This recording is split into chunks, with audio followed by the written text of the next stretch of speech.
Kemudian sabda Nabi SAW juga tentang kelebihan yang diberikan untuk beliau dan tidak diberikan untuk nabi-nabi sebelum beliau. Fuddiltu, hadis ini diriwayatkan oleh Imam Muslim dan Imam Tirmidzi. Fuddiltu alal anbiya'i bisittin, u'titu jawami al-kalimi, wa nusirtu birru'ab, wa uhillat liyal ghanaimu, wa ju'ilat liyal ardu masjidan wa tahura, wa ursiltu ilal khalqi kafa, wa khutima biyan nabiyyun. Aku diutamakan atas para nabi dengan 6 perkara.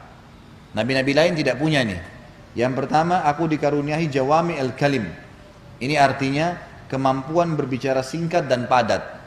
Seperti contoh sabda Nabi SAW, la darar wa la dirar.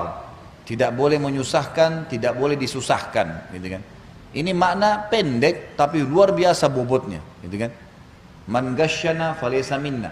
Siapa yang menipu kami bukan golongan kami. Ringkas, padat, banyak hukum di dalamnya, gitu kan. Jadi namanya jawami al-kalim. Itu kelebihan pertama. Yang kedua, aku diberi pertolongan atas musuh dengan rasa takut. Dalam hadis lain dikatakan, musuhku akan takut dari jarak perjalanan sebulan. Jadi sebelum Nabi SAW menyerang, mereka sudah takut. Sebulan sebelumnya. Kemudian yang ketiga, dihalalkan bagiku harta rampasan perang, ghanimah. Kalau di zaman dulu Nabi-Nabi sebelum Nabi Muhammad SAW, kalau mereka menang di kancah peperangan, pedangnya, perisainya, harta rampasan perang dari musuh dikumpulin di satu tempat, lalu nabinya berdoa, Allah turunkan petir dari langit, dibakar, terbakar. Tapi di zaman Nabi SAW tidak. Ghanimah jadi halal buat mujahidin. Yang keempat, bumi ini dijadikan masjid dan suci bagiku. Semua bumi boleh dibangun di masjid. Selama itu bukan tanah milik orang lain, memang masih umum, boleh dibangunin masjid. Ya. Dan makna yang lain adalah semua tempat boleh dijadikan sebagai masjid sholat. Misal gini, Bapak Ibu punya rumah 1000 meter. Lalu Bapak Ibu niatkan, enggak deh saya mau, atau saya mau wakafin depan rumah saya, 10 kali 10. Rumahnya 1000 meter, wakafin 100 meter untuk masjid. Disekat sama tembok saja, walaupun tidak ada kubahnya, dipakai sholat 5 waktu, pakai Jumat sudah hukumnya hukum masjid. Padahal tadinya rumah. Gereja dibeli misalnya, diganti jadi masjid, boleh. Karena dasarnya semua bumi itu bisa jadi masjid. Dan semua tanahnya suci. Tidak batal wudhu kita kalau kita lagi jalan di atas bumi, injak-injak tanah, tidak pakai sendal. Kecuali jelas di situ ada kotoran, baru batal. Kalau enggak. Ini termasuk hal hukum-hukum yang berhubungan dengan fikih. Lalu selanjutnya, kata Nabi SAW, dan aku diutus kepada seluruh manusia, dan dengan pula kenabian ditutup. Sabda Nabi SAW yang lain adalah hadis diriwayatkan oleh Imam Bukhari. Kata beliau, man ata'ani faqad ata' Allah, wa man asani faqad asallah, wa man ata' amiri faqad ata'ani, wa man asa amiri faqad asani.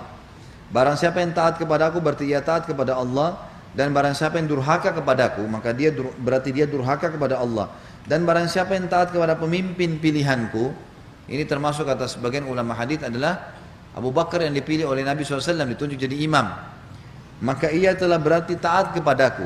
Dan barang siapa yang durhaka kepada pemimpin ya, yang pilihanku, maka ia telah durhaka kepadaku. Jadi saksi bahasan sini Nabi SAW mengunjuk dirinya sebagai Nabi.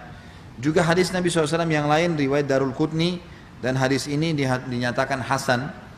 Kata beliau SAW, innal jannata hurrimat alal anbiya'i kullihim hatta adkhulaha, wa hurrimat alal umami hatta tadkhulaha ummati.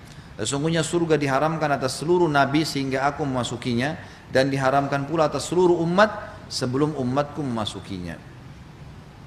Tinggal 2 buah hadis saja. Di sini hadis yang selanjutnya riwayat Tirmidzi, Ibnu Majah dan Imam Ahmad. Semua ini membuktikan kenabian Nabi Muhammad SAW.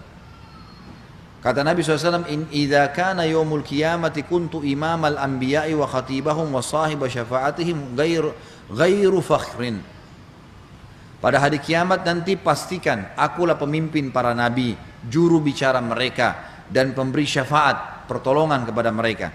Perkataanku ini bukan suatu kesombongan. Nabi SAW merendah, gitu kan? Dan beliau juga mengatakan dalam hadis terakhir dalam poin ketiga, dalil-dalil nakli ini adalah riwayat Imam Muslim, ana sayyidu waladi Adam yaumal qiyamah wa awwalu man yanshaqqu anhul qabr yaumal qiyamah wa awwalu syafi'in wa awwalu musyaffa'in. Aku adalah pemimpin anak cucu Adam manusia pada hari kiamat kelak. Orang pertama yang kuburannya terbuka pada hari kiamat, orang pertama yang memberi syafaat dan orang pertama yang dikabulkan syafaatnya. Orang pertama yang dikabulkan syafaatnya.